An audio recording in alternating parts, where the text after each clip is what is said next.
Tic-tac, tic-tac. O tempo está passando, o futuro está diminuindo, o passado está aumentando. E você? Cadê você?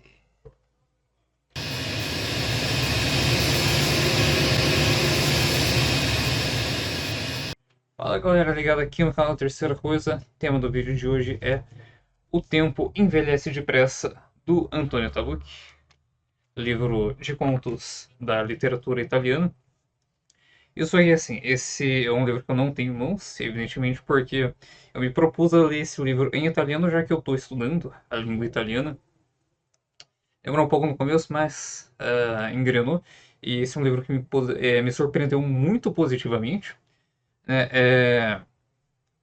É um livro relativamente recente, se não me engano, o Tabucchi é um autor que morreu em 2012, alguma coisa assim. E esse livro é de 2009. Então tem aqui um certo aspecto de, não autobiográfico, mas de reflexões que o próprio autor parece que estava fazendo aqui, já que o grande tema central por trás de todos os contos aqui, são 9 no total, se eu não me engano, o grande tema que vai perpassar todas essas narrativas é justamente a passagem do tempo. A passagem do tempo que representa esse limite físico, né, até um limite de certa forma ontológico para os personagens que estão dispostos aqui, nessa grande confusão que é a vida humana, né, as relações humanas e tudo aquilo que acontece. E nesse sentido, né, tem muito aqui de um certo pessimismo, de uma confusão existencialista do pós-guerra. Né? A gente vai ter vários relatos aqui que se passam justamente de forma bem específica na Europa, em alguns países ali, França, Itália, tem uma parte ali que se passa na Grécia e tal, especificamente nesse período de tempo após a Segunda Guerra Mundial. Que assim, foi um período que demoliu muitas bases daquilo que a gente entendia na modernidade como bases ontológicas do ser humano. Né? Então, o ser humano se viu reduzido quase que a um inseto mediante o poder destrutivo de uma bomba atômica, por exemplo. Então, a gente sempre teve essa questão de se deparar com uma finitude, na medida em que nós somos seres que são mortais e necessariamente uma hora a gente vai morrer, mas a gente não viu isso numa escala tão assombrosa quanto a partir da Segunda Guerra. Então, esse é até um tema que vai ser colocado aqui, né? Tem um dos contos que se chama Nuvens, que é sobre um soldado veterano da Segunda Guerra que está conversando ali com uma criança. E aí você tem essas duas coisas sendo opostas, né? Uma criança que está tendo ali uma educação, uma criança nova que vê tudo aquilo como algo fantástico, e o soldado que viu de tudo, viu as atrocidades da guerra e viu o que, que acontece quando você deixa os ideais serem colocados acima da vida dos seus próximos, né? Esse embate vai ser colocado ali de forma bem interessante. É um dos pontos que eu gostei mais aqui, vou tratar dele um pouco mais ali pra frente. Mas a base é essa, né? Tem vários personagens aqui que estão tentando encontrar uma solução para os dilemas deles, tentando entender o que, que é a vida, que é a vida. E se deparam primeiro com essa barreira do fato de que as coisas são muito complicadas, não existe uma explicação fácil para elas, e você não tem tempo para encontrar essa explicação. Uma das coisas que a gente faz para tentar entender a realidade é a ficcionalização dessa mesma realidade. E não é dizer que a gente inventa mentiras para tentar organizar e explicar o mundo. Tem a ver com o fato de que a gente cria narrativas para que aquilo faça sentido, para a gente organizar todos os dados que estão dispostos ali à nossa frente, numa narrativa com agentes que têm vontade e que a gente consiga reconhecer nessas vontades uma coisa de humano. Né? isso faz com que a gente compreenda como que as coisas vão se dando a partir de certa extensão de tempo, e isso situa todos os eventos dentro de uma cadeia lógica que faz sentido para a gente. E o Tabuki tenta colocar isso muito em evidência aqui. Né? Outro ponto que é bem interessante é um cujo título é algo como Clop Clop, Colofete Clopete, alguma coisa assim, onde a ideia é que esse título é a onomatopeia das gotas de chuva caindo no chão. Então, o título é essa onomatopeia. E a gente tem aqui um escritor que sofre de dores nas costas, alguma coisa assim, e que ele vai visitar ali um hospital onde tem uma parente dele, um pouco mais velha, que está internada ali, sofrendo muito das costas também. E ele se defronta muito com isso. Ele se defronta com a mortalidade de forma bastante frontal, né? Vendo ali a, a, a tia, alguma coisa assim, não lembro exatamente, mas vendo ali a parente dele, um pouco mais velha, sofrendo naquela cama do mesmo jeito que ele está sofrendo, só que no estágio muito mais avançado ao ponto de que ela precisou ser internada. E o médico dele diz: você tem essas dores porque você fica escrevendo demais, né? E aqui a gente tem a figura do escritor que, de forma muito clara, evoca o próprio lugar do Antônio Tabucchi aqui, né? Porque assim, não necessariamente porque um escritor está escrevendo um personagem que é escritor, ele vai estar referenciando a própria experiência enquanto escritor.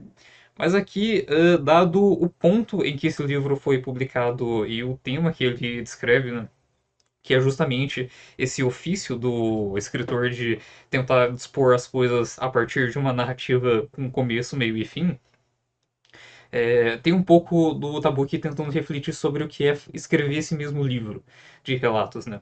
No final a gente vai ter uma informação dele num pós-fácil que o próprio Tabuki escreveu, onde ele revela que várias das narrativas aqui ele criou a partir de histórias que contaram para ele.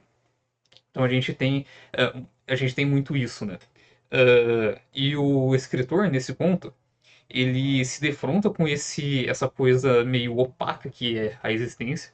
E continuamente ele tenta escrever porque é o jeito dele de conseguir fazer com que as coisas façam sentido.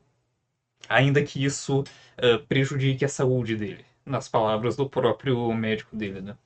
Não obstante, ele continua e esse conto termina de um jeito muito interessante, que é confrontando essa ideia de fazer sentido das coisas a partir da ficcionalização com o fato de que não necessariamente as coisas precisam fazer sentido. Mesmo que você seja humano e nada que seja humano seja estranho para você, não significa que você consegue ficcionalizar e entender tudo. Às vezes as coisas simplesmente são. Às vezes a narrativa tá posta ali, mas você não consegue acessar o significado dela. Né? E isso está representado ali numa criança que está ali numa cadeira de rodas, a cuidadora está levando ela pelo jardim e a criança está muito feliz. E ele olha para isso e fica se perguntando o que é o porquê, né? O que que é esse negócio que a gente chama de vida, no fim das contas. Né? Esse escritor aqui fica procurando explicações prolixas, complexas, frente a um simples e singelo sorriso de criança. Né? A gente tem essa ruptura, essa parede que demonstra os limites dessa ficcionalização de uma forma bastante eloquente, ainda que seja uma coisa bem breve aqui. Então isso eu ressalto como algo bem interessante. Nesse mesmo sentido, tem o primeiro conto do livro, cujo nome é O Círculo. Aliás, eu não sei como que essas coisas foram traduzidas para o português, né? Parênteses, se não me engano, em 2012, alguma coisa assim, saiu uma tradução desse livro pela Kozak Naif, que assim, Kozak Naif faleceu e, salvo engano, nenhuma outra editora pegou esse título para licenciar e publicar de novo. Então, se você quiser ler, assim, tem na estante virtual, mas assim, é o preço de um livro da Kozak Naif. Então, não é tão baratinho, mas também tem internet e tal. E é isso, eu não sei como que essas coisas foram traduzidas. Eu estou fazendo uma tradução livre a partir da minha leitura aqui do original. Mas enfim, tem o Círculo, que é o primeiro conto aqui.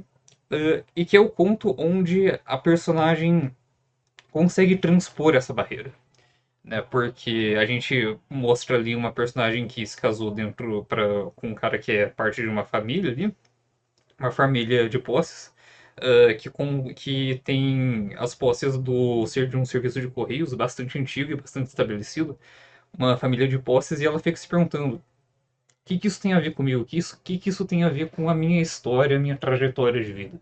Ela não se vê ali nessa coisa.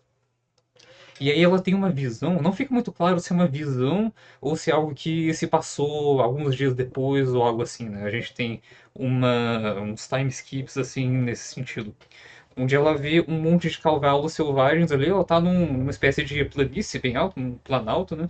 E ela vê vários cavalos correndo, e os cavalos correm e montam um círculo em torno dela. E dentre esses ela avista um cavalo que parece como se fosse um macho alfa, assim, correndo. E ele olha para ela e é como se ele estivesse falando alguma coisa para ela. Que ela estivesse entendendo. E essa selvageria da natureza, esse correr-se livre, primeiro que se conecta muito com a paisagem, que é essa coisa bem aberta, tem o horizonte ali, tem uma extensão de terra, é uma coisa bem. Você tá sozinho ali, tá livre nessa imensidão, longe dos problemas da famíliazinha lá. E junto com isso, você tem essa ideia dos cavalos correndo livres e soltos por esse lugar, fazendo um círculo em torno dela e ela sendo o centro dessa selvageria. E gera esse sentimento de catarse, ainda mais com ela tendo meio que uma comunicação que não se dá por palavras, com esse cavalo que captura um pouco mais a atenção dela. E é só isso, né? Depois os cavalos correm e saem dali, mas ela tem essa epifania de caramba, no fim das contas, eu sou dona da minha vida. Isso é uma coisa que não é feita a partir da ficção.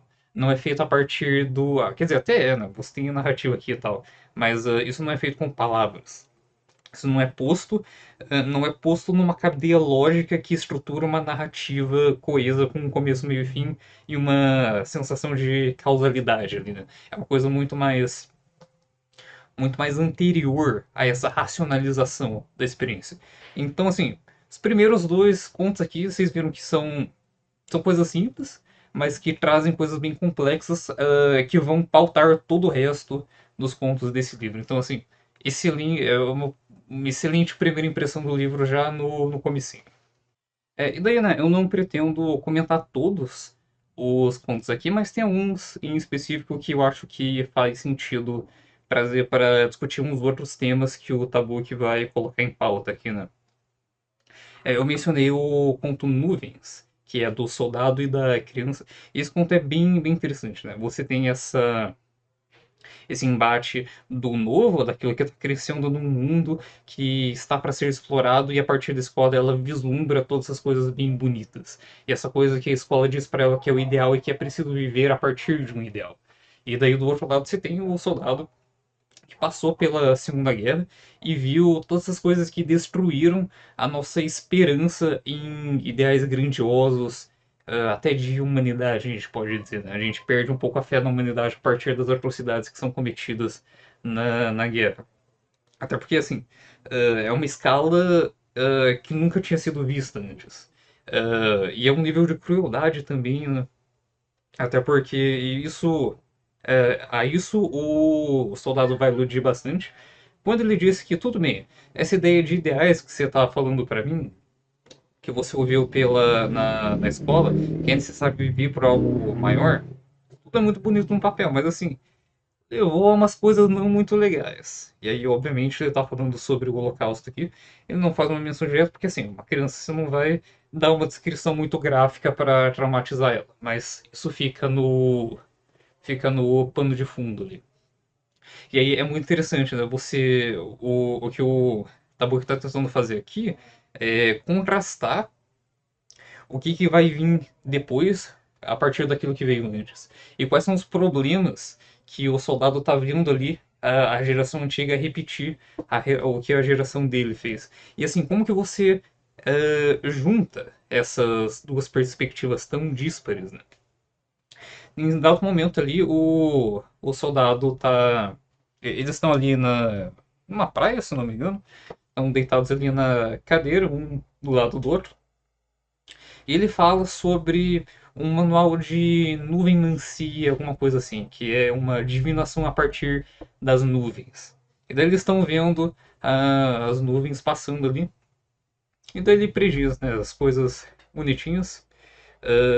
Uma das nuvens são prenuncia ali uma grande guerra também, uma calamidade. E depois ele diz: olha só, isso aqui representa uma boa vida, uma grande bonança para você, criança. E é bem interessante essa partezinha aqui. Não vou dar muito mais detalhes, porque acho que eu estragaria a experiência, até porque essa parte da divinação é muito interessante para você construir a sua própria perspectiva sobre o que o Tabu está querendo falar aqui. Então, sem spoilers. Outro conto que eu achei muito bom é um intitulado Entre Generais, né, que ele vai tensionar muito os limites da ficcionalização mais uma vez aqui. E essa ideia da gente colocar as coisas dentro de uma historinha vai ser colocada à prova aqui. Né? Esse é um dos contos que foi construído a partir de uma historinha que alguém contou para ele. No final do livro ele menciona qualquer, não lembro exatamente agora, mas não tem tanta importância. Mesmo porque aqui o que o Tabuki vai começar a fazer vai ser costurar tudo a partir de uma trama central. Então você tem aquilo que aconteceu, e aí ele vai colocando as pecinhas no lugar, inventando umas mentirinhas, ou colocando informações que talvez não correspondam, mas poderiam muito bem corresponder, e isso porque elas fazem sentido pra gente. Então ele vai falar aqui sobre um moço húngaro, um cara que foi um general na guerra, que daí ele foi por causa dos eventos na guerra, ele foi exilado da União Soviética.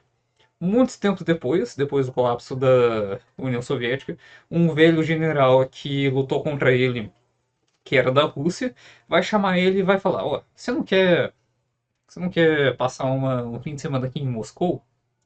E aí tem isso, né? A trama central ali, aquilo que conectou os dois, foi o fato de que o general húngaro, que se chama Laszlo, supostamente, ele comandou uma pequena esquadra ali, que assim, com toda a certeza do mundo, não seria capaz de resistir ao ataque da tropa do cara do Moscovita lá, mas que eles tentaram. Eles tentaram muito, eles deram a vida, o sangue, o suor e a lágrima deles para fazer isso daqui dar certo, mesmo que todo mundo sabia ali que ia ser uma batalha já perdida de antemão. Eles foram lá, deram o sangue deles e tentaram. Resistiram por alguns dias, o que todo mundo achou que fosse assim, algo impossível. Mas eles conseguiram. Mas eles não ganharam. De toda forma, estava fadado ao fracasso. E aí, isso é uma coisa que uniu eles, né? O Moscovita não entendeu por quê. Qual que é desse cara? Por que, que eles estão fazendo isso, mesmo que eles sabiam que iam perder? Por que eles lutaram desse jeito? Mesmo que teria sido ainda pior para eles, né? O cara foi exonerado depois e tal. E daí eles vão, se encontram em Moscou e ao voltar o general húngaro Laszlo ele diz que teve a melhor época da vida dele. Né? Então essa história ela carrega em si uma moral aqui. Só que o que eu achei mais interessante nesse ponto é a construção dele. Né? O Tabuki ele vai pegar essa base e o porquê eu disse isso supostamente se chama Laszlo. Ele pega essa base dessa narrativa dos dois generais. E a partir disso, ele vai colocando elementos que façam com que essa história seja verossímil. Então, ele vai dizer: tem esse cara que é o húngaro, né? Vamos chamar ele de Lazo, porque assim, é um nome comum. Se a gente pega um cara aleatório na Hungria, muito provavelmente o nome dele não vai ser Lazo, mas se for Lazo, tudo bem. É um nome bem comum. É verossímil que seja assim. E daí ele vai colocando esses pontos um por um para construir essa trama que abarque essa narrativa.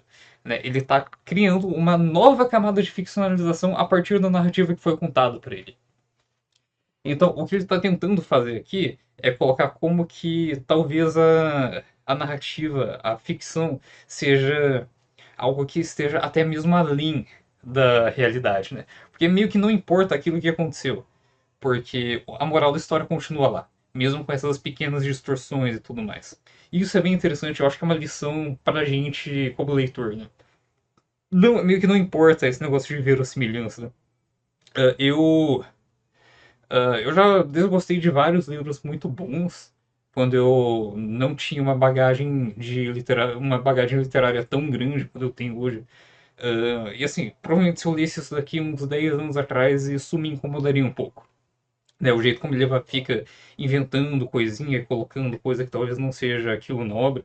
Mas assim, isso faz todo sentido, exatamente por essa questão que eu coloquei aqui, né?